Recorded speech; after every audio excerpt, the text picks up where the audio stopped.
At my wedding, a situation unfolded that I could hardly believe. My in-laws, having indulged a bit too much, became the center of whispered gossip among the guests. In a surprising outburst, they confronted me, loudly proclaiming that now that I was married, if I truly wanted to belong to their family, I needed to prove my financial worth. They demanded an additional $5,000 a month, echoing sentiments my father-in-law had previously expressed. The room fell silent. I was left stunned by their audacity, feeling the color drain from my face. Thankfully, my father intervened, taking the microphone. With a firm but calm voice, he addressed them, emphasizing the embarrassment they were causing. His decisive words brought some relief to an otherwise tense moment. My name is Betty Rachel, and I'm a 33-year-old woman engaged to Stephen, a 35-year-old man I met through a friend concerned about my prolonged single status. After losing my mother at a young age, my father took on the role of both parents, working tirelessly to provide for me. This loss deeply affected me, making me guard my emotions closely, and as a result, I rarely dated seriously. Despite my initial reservations about Stephen, his persistent care and respect gradually won me over. He was always a gentleman, and over time, his unwavering support allowed me to open my heart. Dating him brought happiness back into my life, making him incredibly special to me. As my relationship with Stephen deepened, I found myself imagining a future with him, and when he proposed, it felt like the natural next step for us. Stephen had always been incredibly understanding and kind. He would constantly reassure me, saying, "Don't worry, if you ever feel unsure about something, I'll be here for you until you feel better. I love you, Betty. You can always count on me." His words warmed my heart, and I knew I wanted to offer him the same depth of care and commitment. When I shared the news of our engagement with my father, his reaction was one of overwhelming joy. He even shed tears, exclaiming, "Wow, Betty, you're finally getting married. I'm so happy for you." I playfully called him dramatic, but it led to a touching conversation where he revealed his quiet fears that I might never settle down. That moment showed me just how deeply he cared. Thanking my dad felt especially meaningful, knowing how he had raised me on his own.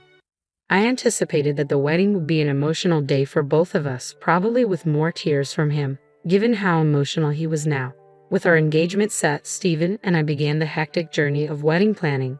Balancing our demanding jobs with wedding preparations meant our weekends were packed, leaving little time to rest. But we managed to keep our spirits high, excited for the special day ahead. One of the most anticipated moments was finally meeting Stephen's parents. Although Stephen had already met my father shortly after the proposal, scheduling conflicts had delayed my introduction to his parents. Finally, a visit was arranged, and as we approached their house, I was filled with both excitement and nervousness, eager to see how this meeting would go. I felt a surge of nervousness, but Stephen was quick to comfort me.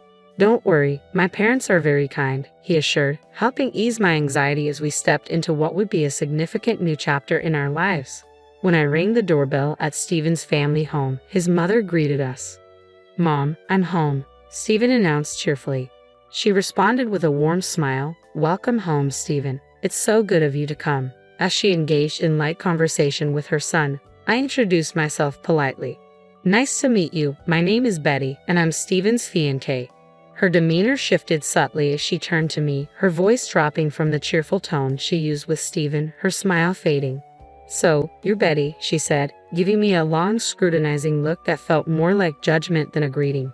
She led us into the living room, and her cool attitude persisted. "Betty, I'm curious, what do you bring to the table? Stephen is our treasure, our only child.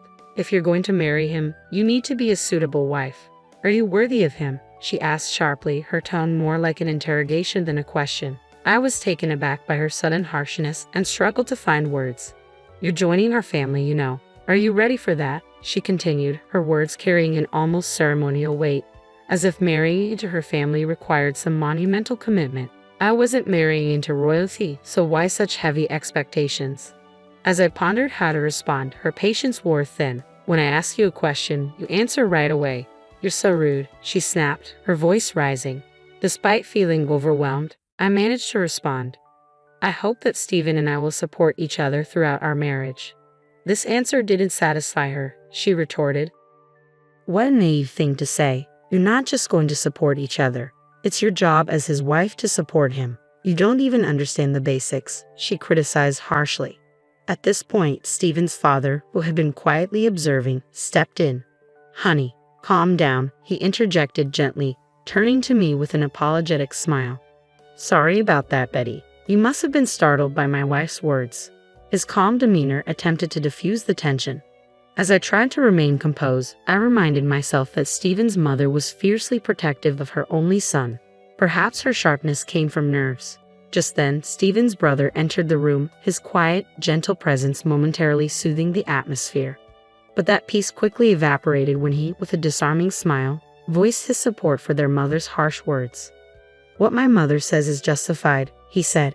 What concerns me most is that you come from a single-parent family. Confused, I asked, what do you mean by that? Being raised by just one parent doesn't have a good public image.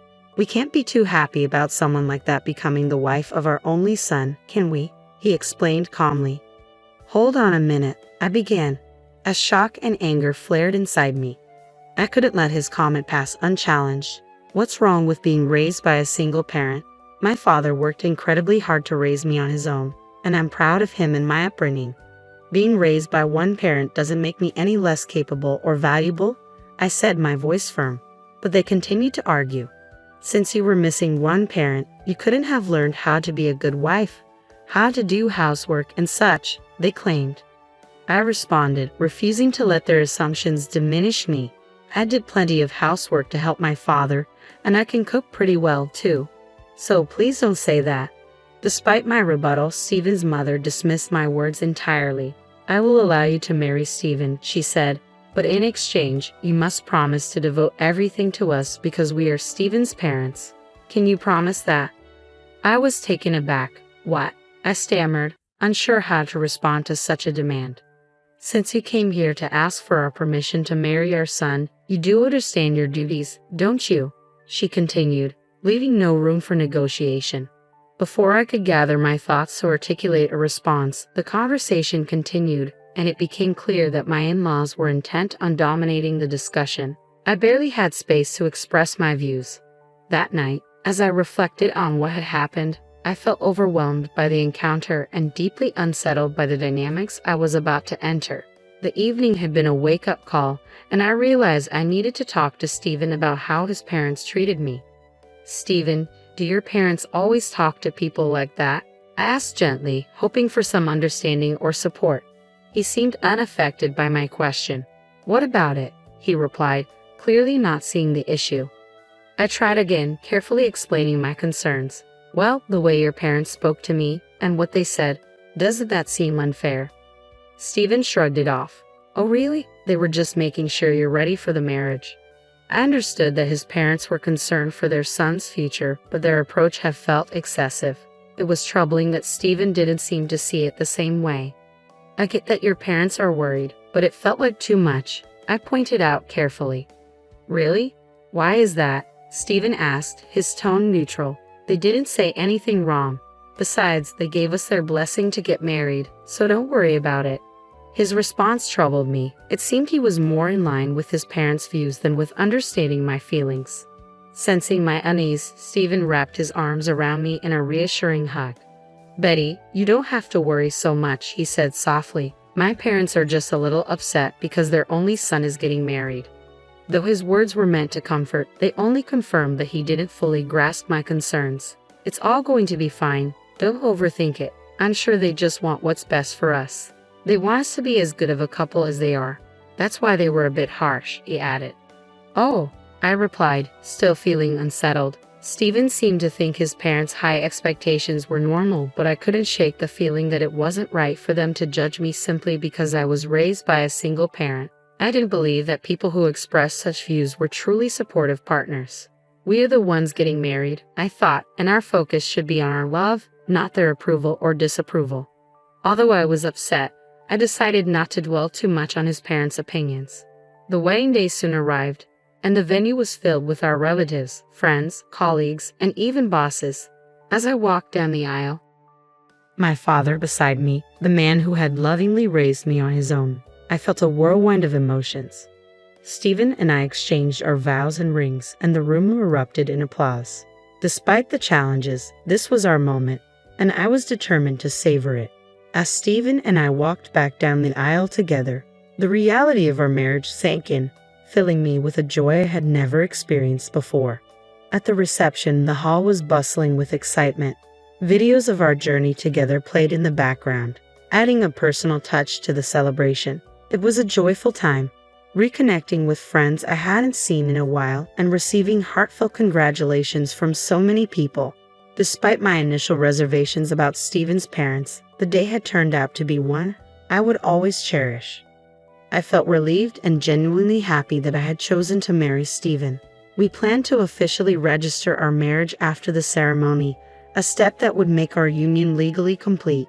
As the day unfolded, I savored every moment, basking in the joy and celebration. But when it came time for the formalities, greeting our guests and acknowledging everyone's support, a sense of unease began creeping in. Stephen's parents, standing beside us, were visibly unsteady, their faces flushed a deep red. It was clear they had indulged too much in the festivities, and some of our relatives quietly asked if they were all right. Though embarrassed, we pressed on, trying to maintain decorum. When it was time for us to address the guests, the situation took an unexpected turn. Without warning, Stephen's mother grabbed my hand, pulling me away from him with surprising force. Her voice boomed as if she were in a wrestling ring, not a wedding hall. "Listen to me, Betty. After this wedding, you're going to devote yourself to us completely. Prepare yourself. We're going to test you hard." The guests murmured, some laughing awkwardly as if it were a joke, but the tension was undeniable. Before I could react, Stephen's father seized the microphone and pointed at me. "Betty, don't you feel embarrassed wearing a dress like that? It doesn't suit you at all," he sneered. His mother nodded in agreement, piling on the criticism. The murmurs among the guests grew louder, turning from amusement to concern. I turned to Stephen, my eyes pleading for him to step in and stop his parents' humiliating outbursts. This was supposed to be our wedding day, a celebration of love, not a spectacle of disrespect. But Stephen stood frozen, making no move to defend me or our union. The situation escalated when his parents, still intoxicated, began making outrageous demands. "After you register the marriage, you should give us a few $1,000s a month, plus your entire bonus." They insisted, their greed blatant and shocking. I felt my face drain of color as I stood there, utterly stunned. My father, who had been watching the scene unfold, couldn't stay silent any longer. He stepped forward, taking the microphone from Stephen's father with a steady hand. "Enough of this," my father said calmly but firmly. "Don't you realize you're making fools of yourselves?" Stephen's parents, instead of backing down, lashed out, mocking my father for being a single parent. Single parents are never any good, they jeered, their words cutting deeply. But my father didn't falter. His expression remained composed as he replied, "You people are worse than I imagined. You even refuse to meet me because I'm a single father." Then, with a twist that took everyone by surprise, my father revealed something that changed the tone of the room entirely. "I never imagined that someone like you would work for President Roy," my father said, his voice calm yet pointed. "President Roy is a respectable man, and I always assumed his employees would be just as decent." The mention of President Roy, a business partner of my father's and an old friend, visibly shook my father-in-law. His confident demeanor began to crack. My father continued, "And speaking of single parents, President Roy was raised by his mother alone." He let the weight of his words settle before delivering the final blow. "So, you just insulted the president of the company you work for." The realization hit hard. Stephen's parents' faces fell as they grasped the gravity of their mistake. The room shifted, the power dynamic completely reversed. My father-in-law, once bold and arrogant, now appeared small and desperate. "I apologize, sir," he stammered, his bravado gone. "Please, don't tell the president about this." He fell to his knees, pleading, an image that was starkly different from the domineering figure he had been moments ago. For me, this moment was pivotal. It revealed both the true nature of Stephen's family and the strength and connections of my own. But perhaps most telling was Stephen's silence. He stood there, unmoving, unwilling, or unable to protect me from his parents' outbursts. The painful realization struck me, Stephen might never stand up for me. As the tension in the hall reached its peak, guests, caught between shock and amusement, began recording the scene. My father, resolute and unshaken, turned to me. "No matter how much they apologize," he said firmly, "they can't take back their words." He looked me in the eye and asked, "Do you want to leave with me?" Without hesitation, I nodded. I took the microphone from Stephen's limp hand and with a steady voice, addressed everyone in the room. "Thank you for the great entertainment, but there will be no marriage." I paused, making sure everyone, especially Stephen and his parents, understood. "I'll return all the gifts and contributions you've made for this occasion." With that, I left the reception hall, my father by my side. As we exited, I caught a final glimpse of Stephen and his parents, shocked, dismayed, and surrounded by concerned relatives. Behind us, the room descended into chaos. Over the following days, I stayed true to my word. I returned the money and gifts, and to my surprise, many of the guests expressed their admiration for my decision. They commended both my father and me for our integrity and courage in such a difficult situation. The fallout from the wedding was swift and severe for Stephen. His co-workers, many of whom had witnessed the debacle, spread word of the incident. It not only tarnished his reputation but also highlighted his inability to stand up to his unreasonable parents. Embarrassed and unable to face his colleagues, Stephen resigned from his job. The repercussions extended to his father as well. Word of the incident reached President Roy, and he took swift action. Stephen's father was demoted and reassigned to a remote division of the company, a clear message about the company's stance on integrity and respect. Stephen's family found themselves increasingly isolated within their community, shunned by both neighbors and extended family. Their actions at the wedding had led to a social and professional downfall, a stark reminder that actions have consequences, and sometimes those consequences are unavoidable. In the midst of this chaos, my life began to take a new direction. The bond with my father deepened, and we spent more quality time together. One day, he broached a topic that caught me off guard. "Betty, are you interested in running the business?" he asked, his eyes filled with hope and sincerity. I hesitated, unsure. "Do you mean? Why don't you work towards becoming the president of my company?" he suggested, confident in my abilities. The idea was daunting, but his belief in me sparked a sense of purpose. "I'll do my best, I promise," excitement and nervousness swirling inside me. From that moment on, I shifted my focus entirely to my career. Romantic entanglements could wait. I was determined to prove not just to my father, but to myself, that I could excel. I dove into learning every aspect of the business, determined to lead with the same strength and integrity my father had always shown. Looking back on the wedding fiasco, it was clear that Stephen's family had been unreasonable, turning what should have been a joyous occasion into a spectacle. Thankfully, since the marriage was never officially registered, I avoided a legally binding mistake. Now free from the burdens of marital drama and in-law complications, I could fully commit to my career. It was liberating to realize that out of chaos had come clarity, a new direction for my future. I'm eager to see where this path leads, and I wish myself all the best as I embrace this new chapter. If you've stayed with me until the end, thank you for being part of this journey. I hope you found something valuable in this story. Stay tuned for more updates, and if you enjoyed this, please consider subscribing for the next chapter of my life.